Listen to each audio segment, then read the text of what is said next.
ভারত যতই সীমান্তে হত্যাযজ্ঞ বাড়িয়েছে, তিস্তা চুক্তির আশ্বাস দিয়ে বারবার সময়ক্ষেপণ করেছে, পেঁয়াজ নিয়ে চলচাতুরির খেলা খেলেছে এবং খড়কুটো কীটপতঙ্গ বলে আমাদের তুচ্ছ তাচ্ছিল্য করেছে। व्हाट्सअप गाइस अस्सलाम वालेकुम। तो कैसे हैं आप लोग? उम्मीद करता हूं सब खैरियत से होंगे। मैं हूं जुनैद अली और आप देख रहे हैं जुनैद अली ऑफिशियल। और काफ़ी ज़्यादा दोस्ती की बातें करने वाले जिनकी इंडिया के साथ दोस्ती है, बांग्लादेश के साथ एग्रीमेंट किए गए कोविड-19 की वैक्सीन को लेके, और इनके साथ मुआहिदा किया गया कि हम लोग आपको वो वैक्सीन देंगे, लेकिन अब आके इंडिया ने आंखें दिखाना शुरू कर दिया और वो वैक्सीन देने से इनकार कर दिया है। अब वजह क्या बनी है? चेहरे पे लेबल लगा के फ्रेंडशिप का, दोस्ती का पैगाम देने वाले आज आंखें दिखाना शुरू हो गए हैं और उनको नज़र आने शुरू हो गया है कि बांग्लादेश जो है वो हमारे हाथ से निकल रहा है और उसका झुकाव जो है वो चाइना की तरफ हो रहा है, उसके साथ तुर्की की तरफ हो रहा है। और जो तुर्की और चाइना है वो अब भारत की आंखों में बहुत ज़्यादा खटकते हैं। तो यही मेन वजह हो सकती है। और साथ ही साथ उनका जो भारत का दोस्ती के रिश्ते हैं वो म्यांमार के साथ बढ़ते जा रहे हैं और बांग्लादेश के साथ कम होते जा रहे हैं।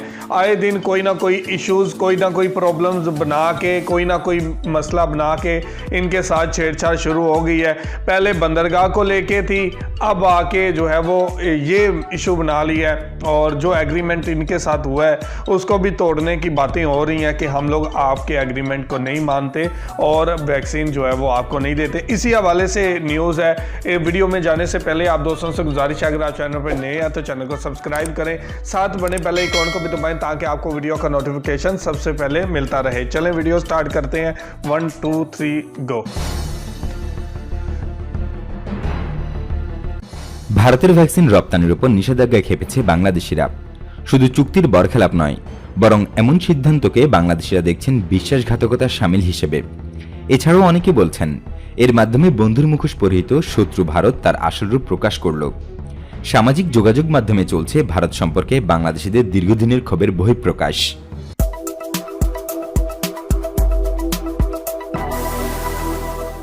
ভারতে সেরাম ইনস্টিটিউটের উৎপাদিত কোভিশিল্ড করোনা ভ্যাকসিন রপ্তানিতে নিষেধাজ্ঞা আরোপ করেছে দেশটির সরকার। এর ফলে ভ্যাকসিনের জন্য অপেক্ষা আরও বাড়ল বাংলাদেশের। আগাম বার্তা না দিয়ে এভাবে ভ্যাকসিন রপ্তানিতে নিষেধাজ্ঞা দেওয়ায় ভারত সরকার খোদ ভারতীয় বিশিষ্টজনদের তোপের মুখে পড়েছেন। এদিকে বাংলাদেশিদের ক্ষোভে ভাসছে সামাজিক যোগাযোগ মাধ্যম ফেসবুক। সেখানে বলা হচ্ছে, ইলিশ পেয়ে কাল বিলম্ব না করে বিনা মেঘে বজ্রপাত নিক্ষেপ করে পেঁয়াজ পাঠানো বন্ধ করে দিয়েছিল এই তো সেদিন। এখন আবার সেই বিনা মেঘে বজ্রপাত ঘটানো হয়েছে। অকস্মাৎ টিকা না দেওয়ার ঘোষণা বাংলাদেশের মানুষ, এমনকি ভারতের বিবেকবান মানুষকেও ব্যথিত করেছে। ভারত যতই সীমান্তে হত্যাযজ্ঞ বাড়িয়েছে, তিস্তা চুক্তির আশ্বাস দিয়ে বারবার সময়ক্ষেপণ করেছে, পেঁয়াজ নিয়ে চলচাতুরির খেলা খেলেছে এবং খড়কুটো কীটপতঙ্গ বলে আমাদের তুচ্ছ তাচ্ছিল্য করেছে, গালি দিয়েছে, তখন আমরা আত্মমর্যাদার বলিদান করে ততই তাদের চাতুরির সঙ্গে পাল্লা দিয়ে অকৃত্রিম বন্ধুত্বের প্রমাণ দিতে জোর গলায় বলেছি তাদের সাথে আমাদের সম্পর্ক রক্তের। আমাদের সততা, আন্তরিকতা ও অকৃত্রিম বন্ধুত্বের বয়ান শুনে আড়াল থেকে তারা ক্রু হাসি হেসেছে এবং ধরে নিয়েছে আমরা বোকার স্বর্গে বাস করছি।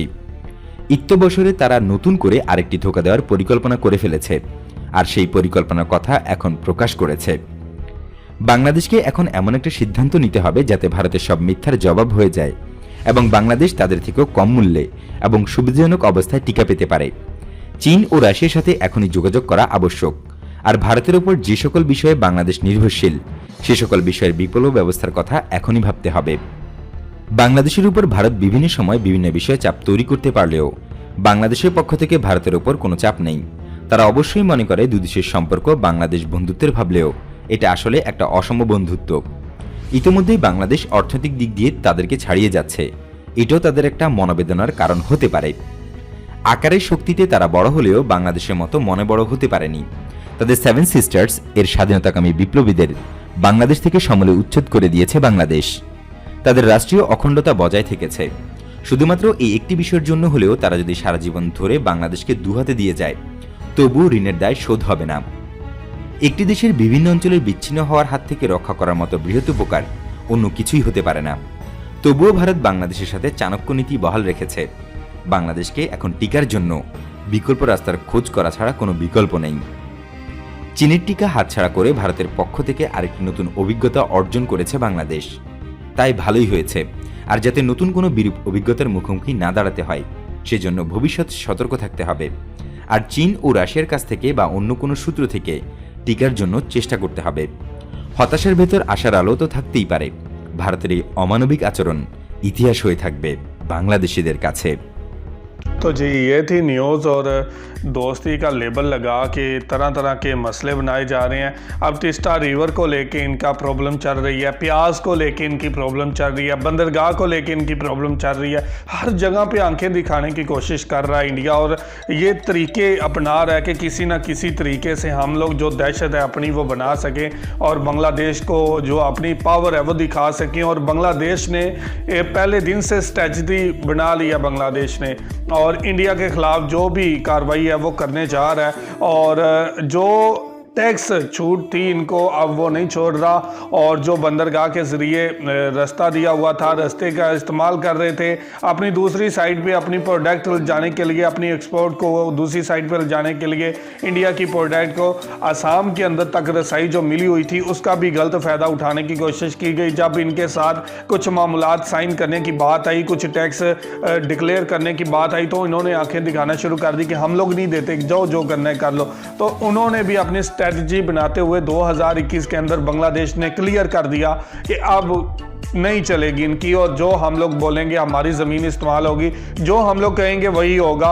और कभी तीस्ता रिवर को लेके मसले बना लेते हैं, कभी प्याज की सप्लाई बंद कर देते हैं, तो कभी पावर दिखाने की कोशिश कर रहे हैं। बांग्लादेश ने जब अपना रुख किया चाइना की तरफ, उनके साथ एग्रीमेंट किए, बड़े बड़े साइन किए एग्रीमेंट और काफ़ी ज़्यादा इन्वेस्टमेंट जो चाइना बांग्लादेश के अंदर करने वाला था उसके अंदर भी इन्होंने प्रोपोगंडा करने की कोशिश की। साथ ही साथ फिर डिफेंस के हवाले से डिफेंस सिस्टम को मजबूत बनाने के लिए तुर्की ने पहले कदम उठाते हुए बांग्लादेश के साथ पार्टनरशिप की और बांग्लादेश के अंदर इन्वेस्टमेंट कर रहा है। वो दिफा के हवाले से बांग्लादेश की इकोनॉमी को बेहतर बनाने के लिए भी काफ़ी ज़्यादा साइन किए हैं एग्रीमेंट। तो अब इनको तकलीफ ज़्यादा इस चीज़ से हो रही है कि हमारा झुकाव छोड़ के अब बांग्लादेश जो है वो जा रहा है चाइना के पलरे में और जा रहा है तुर्की के पलरे में और पाकिस्तान से भी दोस्ती की अक्सर बातें बीच बीच में होती रही है। ये ज़्यादा तकलीफ दे रहा है कि क्यों हो रही हैं और क्यों बेहतर होते जा रहे हैं ताल्लुकात। ये चाहते हैं कि बांग्लादेश सिर्फ इंडिया की तरफ देखे और किसी की तरफ ना देखे, इनकी एक्सपोर्ट इंपोर्ट सिर्फ इंडिया की तरफ होनी चाहिए और किसी की तरफ ना होनी चाहिए। ये चाहते हैं जो इंडिया का दोस्त हो वही बांग्लादेश का दोस्त हो और जो इंडिया का दुश्मन हो वही बांग्लादेश का दुश्मन हो। तो ऐसा तो कभी नहीं चलता। आपको स्ट्रेटजी बनानी पड़ती है, अपने दोस्त भी बनाने पड़ते हैं, अपने किसी से हट के भी दोस्ती करनी पड़ती है।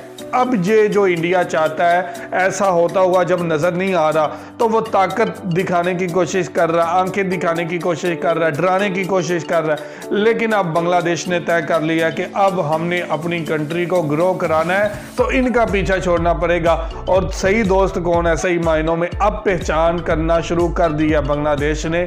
अब दिन अच्छे और मज़ीद अच्छे होते हुए हमें नज़र आ रहे हैं। तो ये थी आज की वीडियो। आप इस वीडियो के बारे में क्या कहना चाहते हैं ज़रूर कमेंट करके हमें बताइएगा। बहुत शुक्रिया।